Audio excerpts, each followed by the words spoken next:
Kacau ataupun Assalamualaikum warahmatullahi wabarakatuh. Diberi tarahukan, diberitahu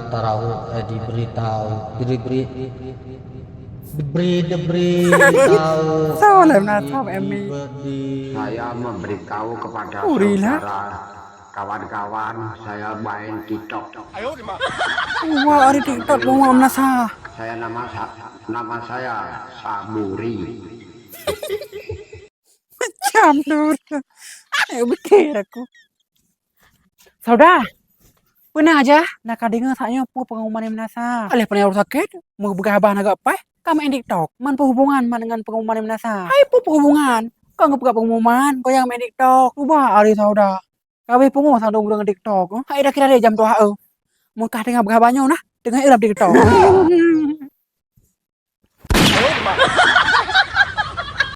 Abe bro.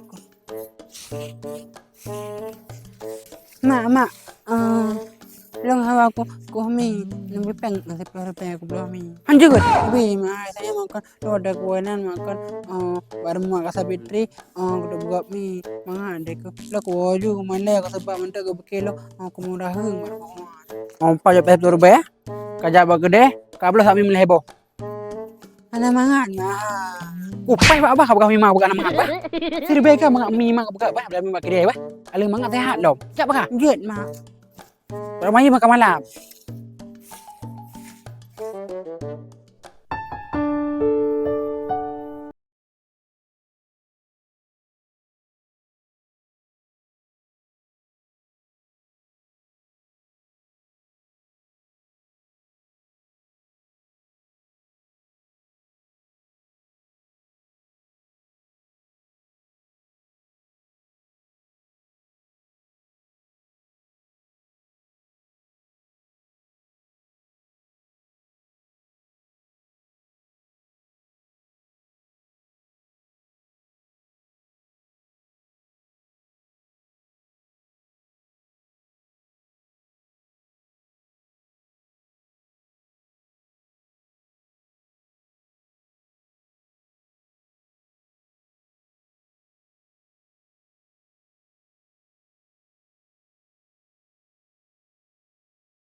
energi mio jika mangat man gara-gara tambah bumbu cita rasa kaspidiyum tambah mangat jadi untuk ulun ya ingin bumbu sama lagi wak soda pakai wak serap peget langsung jun order di WA juga selamat coba iya saja bagus